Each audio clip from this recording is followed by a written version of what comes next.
Ang kwento ni Faye Svetlik na may 6 na taong gulang ay nagsimula sa isang karaniwang araw ng pasukan. Bago mag-3 ng hapon, masigla siyang bumaba mula sa hagdan ng school bus galing sa Springdale Elementary. Sa hintuan ng bus, sinalubong siya ng kanyang ina na si Selena at magkasama silang umuwi habang masayang nagkwentuhan tungkol sa nangyari sa araw na iyon.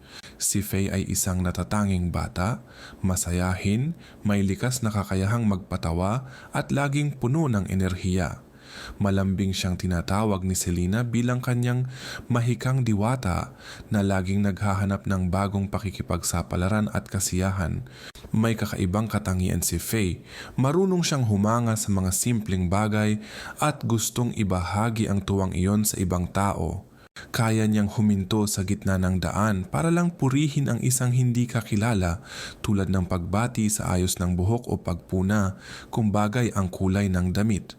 Palagi siyang bukas sa pagkakaroon ng bagong kaibigan. Pagka-uwi nila, nagmeryenda si Faye at lumabas upang maglaro sa bakuran, isang bagay na madalas niyang gawin. Ayon na rin sa mga kapitbahay na sanay nang makita siya roon. Paminsan-minsan ay sumusulyap si Selena upang tingnan ang kanyang anak at noong una ay tila normal ang lahat.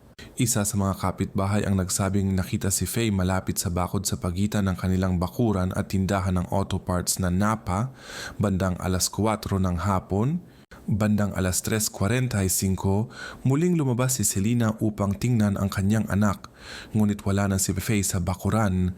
Matapos ang paulit-ulit na paglibot sa mga kalapit na bahay at maraming tawag, tumawag si Selena sa 911 bandang 5:00 ng hapon. Agad na isinama ng dispatcher ang pulisya ng Kansas City sa linya. Nagsimula ang karaniwang pagtatanong. Pangalan ng bata, suot na damit, paldang may bulaklaking disenyo, itim na t-shirt na may neon na print at bota na may disenyo ng polka dot. Taas, 3 talampakan at 10 pulgada, timbang 65 libra. Huling nakita si Faye sa bakuran sa tapat ng hagdan ng kanilang bahay. Dumating ang mga pulis sa lugar makalipas lamang ang ilang minuto. Bago mag-6, nasa lugar na ang 50 miyembro ng search and rescue team. Mabilis ang naging galaw ng mga awtoridad. Pagpatak ng 6, dumating na rin ang FBI upang tumulong. Tumugon din ang buong komunidad, ngunit hiniling ng pulisya sa mga voluntaryo na huwag munang makialam at ipaubaya ang paghahanap sa mga bihasa. Ang paghahanap kay Faye ay naging masinsinan at mabilis. Nagsimula ito nang makatanggap ng balita ang kanyang ama na si Chad Svetlik tungkol sa pagkawala ng anak. Agad ding nagtungo ang mga ahente ng FBI sa tahanan ni Chad upang magsagawa ng pagsusuri kahit nakalaunay na patunayan sa mga rekord ng tawag na nasa bahay siya sa mga oras ng insidente. Lumawak ang operasyon, kinatok ng mga otoridad ang bawat bahay at humingi ng tulong mula sa mga residente na may CCTV. Lalo itong binigyang diin ni Ashley Hunter, tagapagsalita ng lungsod ng Casey. Kung kayo po ay may mga home security system gaya ng Ring, Wise Video o anumang katulad nito, mangyaring makipag-ugnayan po kayo sa aming mga investigador. Sa paghahanap, agad na kumilos ang mga autoridad. May helicopter ng FBI, mga K9 unit na may mga aso at mahigit 200 at 50 opisyal at investigador mula sa iba't ibang ahensya sa buong bansa. Sa paligid ng lugar ng Churchill Heights, naglagay sila ng mga checkpoint at sinuri ang bawat sasakyang pumapasok at umaalis. Halos isang araw matapos ang tawag ni Selena sa 911, nagsagawa ng press conference ang mga autoridad. Nagtipon tayo rito para sa iisang layunin, ang matagpuan si Faye, pahayag ng mga kinatawan ng gobyerno. Inilarawan nila ang kaniyang hitsura. Huling nakita si Faye na nakasuot ng itim na t-shirt na may salitang peace sa harap. Sa mga litrato, mas mahaba ang kaniyang buhok, pero kamakailan lamang ay ginupit ito hanggang balikat. Binuksan ang isang hotline na tumanggap ng humigit kumulang 300 ulat. Sinusuri ng pulisya ang bawat pahiwatig, ngunit wala pa ring konkretong resulta. Ayon kay Byron Snellgrove ng Department of Public Safety, sa simula ay hindi pa sapat ang dahilan upang maglabas ng Amber Alert. Ang bazang mga magulang ni Faye ay walang tigil sa paghihintay ng balita, patuloy na hinikayat ng mga autoridad ang mga residente ng Churchill Heights na repasuhin ang kanilang mga security camera mula alas 2 hanggang alas 5 ng hapon noong araw ng pagkawala. Sa bawat oras na lumilipas, lalong nagiging malabo ang posibilidad na basta na lang naligaw si Faye. Upang makahanap ng karagdagang impormasyon, inilabas ng mga investigador ang video mula sa school bus na nagpapakitang nakasuot siya ng t-shirt na may nakasulat na peace at bota na may disenyo ng polka dots. Sa masinsinang pagsisiyasat, kinausap ng mga otoridad ang ilang tao kabilang sina Selena, ang kanyang kinakasamang si Carter at ang ama ni Faye na si Chad. Noon, tinitingnan pa rin ang lahat ng posibilidad at wala pang partikular na pinaghihinalaan. Di nagtagal, natanggal sa listahan ng mga tinitingnan ang pamilya ni Faye matapos suriin ang kanilang bahay, mga tala ng tawag at makumpirma ang kanilang alibi. Noong ika-12 ng Pebrero, naglabas ang pulisya ng mga larawan ng 2 sasakyang nakita malapit sa lugar kung saan huling namataan si Faye. Gayunpaman, agad na natunton ang mga trooper at hindi na isinama sa investigasyon. Bumalik ang kaso sa simula, wala pa ring bakas ni Faye o anumang pahiwatig kung nasaan siya. Kinabukasan, Huwebes, ika-13 ng Pebrero, nakatakda ang pagkuha ng basura. Kinailangan ng mga opisyal na suriin ang mga basurahan bago ito kolektahin. Habang sinusuri ang mga lalagyan sa Piccadilly Square, may natagpuan silang mahalagang ebidensya. May kaugnayan sa numero 602. Bagamat hindi isiniwalat ang detalye, sinabi ng pulisya na ito'y kritikal. Dinala sila ng ebidensyang ito pabalik sa kagubatang bahagi. Matapos ayusin muli ang ruta ng paghahanap at tukuyin ang bagong lugar, makalipas lang ng kulang sa 30 minuto, natapos na ang paghahanap kay Faye Svetlik. Habang iniinspeksyon ang lugar, natuklasan ni Byron Snellgrove na siya ay nasa halos 200 talampakan lamang mula sa kanilang bahay. Lumabas kalauna na si Faye ay nawala ng hindi inaasahan at saka inilagay sa ibang lokasyon.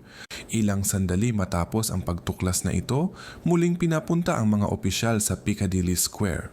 Sa likod ng isang bahay, natagpuan nila ang isang lalaki na wala ng malay.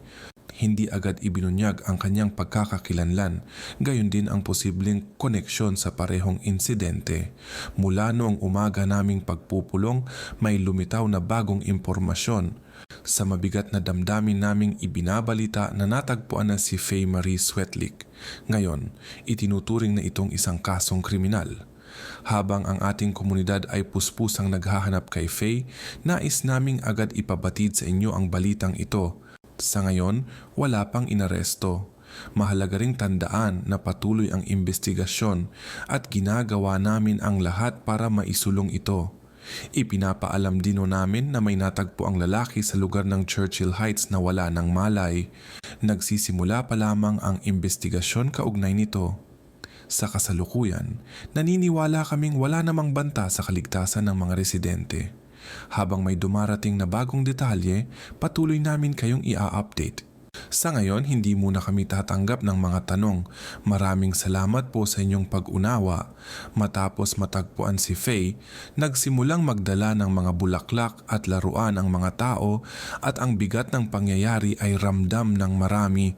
Palagi kong naiisip ang sarili kong mga anak, iniisip kung paano kung sila ang nasa ganitong kalagayan. Sobrang bigat nito. Nakikiramay ako sa pamilya at sa lahat ng apektado, ani ng ilang residente. Naglabas din ng pahayag si dating pangalawang Pangulo Mike Pence na nagpahayag ng buong suporta sa mga autoridad para sa investigasyon. Bilang dating pangalawang Pangulo at ama, labis akong nalungkot sa balitang ito ngayong hapon. Si Faye Svetlik, isang batang 6 na taong gulang, ay nawala mula sa kanilang bakuran 3 araw na ang nakalipas. Kagagaling ko lang sa tawag kay FBI Director Christopher Wray at tiniyak ko rin kay Governor McMaster na maglalaan ng lahat ng kailangang tulong ang pamahalaang federal para sa kasong ito. Ang lalaking natagpuan sa kanyang porch ay kinilalang si Cody Scott Taylor, 30 taong gulang. Ngunit sino siya at may connection ba siya kay Faye? Matapos ang pagkawala ng bata mula sa kanilang bakuran, inilalantad na ngayon ng mga investigador ang ilang detalye. Ayon sa pulisya, may koneksyon ang pangyayari kay Cody sa kaso ng 6 na taong gulang na si Faye Swetlik. Ayon sa mga nakakakilala sa kanya, madalas siyang mag-isa at may madilim na pananaw sa buhay. Inilarawan niya raw ang sarili bilang taong walang pag-asa, asexual at isang incel. Nakatira siya kasama ang katrabaho niya na nagsabing matagal nang may iniindang kalungkutan si Cody, may mga sinasabi ring nakakabahalang ideya at madalas siyang walang pakikihalubilo sa iba. Nag-aral si Cody ng matematika sa University of South Carolina sa Columbia, pero ayon sa ilang ulat, hindi niya ito natapos noong taong 2009.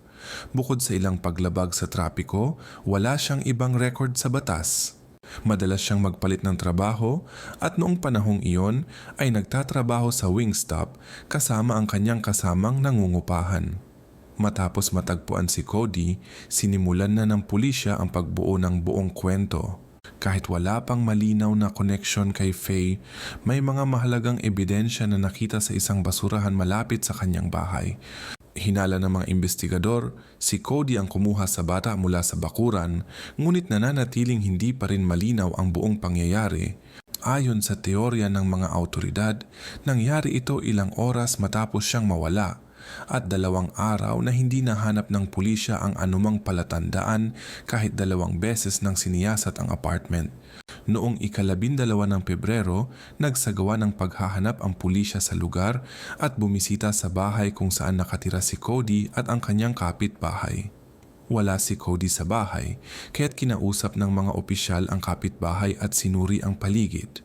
Natagpuan nila ang isang bag na may mga damit panloob na kinilala ng kapitbahay na pag-aari ni Cody at kinuha nila ito para sa pagsusuri. Napansin din nila ang isang papel na may impormasyon tungkol kay Faye na nawawala na nakapatong sa mesa. Matapos masigurong totoo ang alibi ng kapitbahay, umalis ang mga investigador. Pagbalik ni Cody mula sa trabaho, napansin ng kapitbahay ang kakaibang kilos nito. Nabanggit din niya ang kakaibang amoy sa apartment mula nang mawala si Faye. Sa una, inakala niyang ito ay mula sa murang air freshener na ginagamit umano ni Cody para takpan ang amoy ng damo kahit hindi siya dati gumagamit ng ganoon. Bandang 6:00 ng gabi, bumalik ang pulisya para muling magsiyasat at kausapin si Cody. Ang kanyang paliwanag sa kung nasaan siya noong mga oras na yon ay hindi kapani-paniwala. Sinabi niyang natutulog lamang siya mag-isa sa bahay. Dahil walang makitang kahina-hinala, umalis ang mga pulis. Kalaunan, lumabas na may mga naitalang mahahalagang tagpo sa surveillance camera. Una, nakita sa footage ang mga pulis na nagsusuri ng masukal na bahagi ng kagubatan habang hinahanap si Faye. Bandang 1:00 ng madaling araw noong ika-13 ng Pebrero, muling nakita ng parehong kamera ang liwanag sa parehong lugar sa gubat. May gumagalaw sa dilim gamit ang flashlight. Kinalaunan, natukoy ng pulisya na si Cody Taylor iyon. Makalipas ang 6 na oras, bandang 7:00 ng umaga, nakita sa mga kamera si Cody na papunta sa Walmart sa Augusta Road. Tumataginting na 20 minuto siyang tumambay sa garden section, ikinukwento sa isang empleyado ang kanyang balak na maghalaman kahit halatang hindi niya alam kung ano ang bibilhin. Ayon sa kapitbahay, hindi talaga mahilig sa paghahalaman si Cody at kadalasan ay wala siyang ekstrang pera, pero tumanggap siya ng sahod nung araw na iyon. Ayon sa tindero, walang direksyon si Cody sa pagpili ng mga binhi at basta na lang ito humahakot mula sa estante. Pagkalipas ng 10 minuto, bumili siya ng ilang bag ng lupa, pataba at isang kahon ng Pop-Tarts. Pagkatapos ay tumawag siya ng lift. Napansin ng Draper ang kakaibang kilos ni Cody. Nang tanungin siya tungkol sa paghahalaman, umiwas ito sa sagot. Habang dumaraan sila sa lugar kung saan nagkakagulo ang mga pulis at mamamahayag sa paghahanap kay Faye, tinanong siya ng Draper kung kilala niya ito. Sagot ni Cody, hindi ko siya kilala ni minsan ay hindi kami nagkita. Bandang alas 7:47 ng umaga, muling nakita ng parehong kamera ang pagkilos sa parehong bahagi ng gubat. Natukoy ng pulisya na umakyat si Cody Ron, dala ang isa sa mga bagong biling sako ng lupa. Tumagal siya roon ng halos 1 minuto bago muling bumaba na wala na ang sako. Sa pagsusuri ng mga basurahan malapit sa bahay ni Cody, natagpuan ng mga investigador ang isang maliit na bota na may disenyo ng polka dots at isang sandok na may putik. Dahil sa mahalagang natuklasan na ito, nagpasya silang magsagawa ng panibagong paghahanap sa kagubatan. Naitala ng mga surveillance camera ang sandaling natagpuan ni Casey Byron Snellgrove, ang direktor ng public safety, ang lugar kung saan nakita si Faye katabi ng isa pa niyang maliit na bota na may polka dots. Ayon sa pagsusuri, natagpuan ang bakas ng DNA ni Cody sa mga ebidensya at nakita rin ang mga bakas ni Faye sa sandok. Parehong DNA sample ay natagpuan sa isang itim na laundry bag. Pagkatapos ng mga pangyayaring yon, habang nasa likod ng bahay niya si Cody Taylor, ginawa niya sa sarili ang isang bagay na hindi na mababawi. Lahat ng ebidensya at detalye ay tumuturo sa iisang konklusyon. Nag-iisa si Cody Taylor sa kasong ito, ayon kay Byron Snellgrove. Ang gastos para sa seremonya ng pamamaalam ay kinuha ng isang punerarya at noong ika-21 ng Pebrero ay isinagawa ang pampublikong paggunita. Sa gabing iyon, nabalot ng lungkot ang buong lungsod ng Casey habang nagpapaalam sa batang si Faye na humipo sa puso ng marami. Binuksan ng Trinity Baptist Church ang mga pintuan nito para sa daan-daang taong dumating upang magbigay galang. Bago magsimula ang serbisyo, pumila ang mga tao sa kahabaan ng kalsada upang salubungin ang prosesyon mula sa kanilang bahay sa Churchill Heights papuntang simbahan. Isang makulay na tow truck ang naghatid kina Faye, ang kaniyang ina at ang kaniyang kulay rosas na bisikleta. Si David Bates, may-ari ng Diligent Towing sa Lexington, kapitbahay at kaibigan ng pamilya, ang nag-alok ng tulong at ng pink na tow truck upang samahan ang ina ni Faye sa seremonya. Ang buong komunidad ay tunay na nagbuklod. Isang biyaya ang maging bahagi nito, sabi niya. Ang pink na tow truck na may bisikleta ni Faye ay sinamahan ng 12 ng motorsiklo at iba pang tow truck sa 2 milyang prosesyon papuntang simbahan. Isa-isa silang dumating sa simbahan, sinalubong ng daan-daang taong nagtipon upang magbigay galang sa batang si Faye na iniwan ang malaking marka sa maikling panahon niya sa mundo. Mananatili si Faye sa aming mga puso magpakailanman, ayon sa mga dumalo. Daan-daang tao, kabilang ang mga tagapagligtas at mga pulis, ang dumalo upang magpaalam. Marami sa kanila ang nakasuot ng kulay rosas at lila, mga paboritong kulay ni Faye. Sabi ni Selena, mas maraming kinang mas maganda. Si Faye ay isang napakamalikhain na bata, gustong-gusto niyang tumanggap at magsulat ng mga liham. Bilang pag-alala sa kanya, lumikha ang pamilya ng espesyal na mga diary kung saan maaaring magsulat o gumuhit ang sinuman gamit ang makukulay na panulat. Ang kwentong ito ay nagtanim ng malalim na alaala sa puso ng lokal na komunidad, lalo na sa kaniyang paaralan, ang Springdale, kung saan nagtayo sila ng friendship bench bilang pag-alala sa kanya. Simple ngunit nakakaantig ang ideya ng bangkong ito. Kung ang isang bata ay nakakaramdam ng kalungkutan, maaari siyang umupo rito at kapag nakita ito ng ibang mga bata, lalapitan nila ito upang makipagkilala. Doon nagsisimula ang bagong pagkakaibigan dahil kahanga-hanga ang pakiramdam ng mga bata sa ganitong mga sandali. Inabot ng 1 buong taon bago matapos ng mga awtoridad ang imbestigasyon sa mahiwagang kasong ito. Ang mga nangyari sa araw na iyon ay nananatiling misteryo. Kahit nakalap ng pulisya ang sapat na ebidensya na tumuturo sa isang partikular na tao, marami pa ring tanong ang hindi nasasagot. Hindi malinaw ang mga dahilan ng ginawa ni Cody, wala silang natagpo ang tala o paliwanag sa bahay niya. Nabigo rin ang mga eksperto na makuha ang impormasyon mula sa kanyang telepono at walang bakas na nakuha mula sa kanyang computer. Kahit natapos na ng pulisya ng Casey ang kanilang investigasyon, patuloy pa rin ang pagsisiyasat ng FBI at ng State Law Enforcement Division. Noong Hulyo taong 2021, nagbitiw si Byron Snellgrove, direktor ng Casey Department of Public Safety at isa sa mga pangunahing gumabay sa kasong ito. Matapos ang 35 taon ng serbisyo, 65 oras ng paghahanap ang nag-iwan ng di malilimutang alaala sa isipan ng bawat isa na naging bahagi ng operasyon. Naging personal na misyon ito para sa bawat opisyal at kahit lumipas na ang 1 taon, hindi pa rin nila malimutan ang mga nangyari. Ang alaala ni Faye Marie Swetlik ay mananatiling buhay sa puso ng lahat ng naging bahagi ng investigasyon. Sa kanyang pamamaalam, hiniling ng ina ni Faye, si Selena, na panatilihing buhay ang alaala ng kanyang anak sa pamamagitan ng pagmamahal na ayon sa kanya ay ang pinakamakapangyarihang mahika.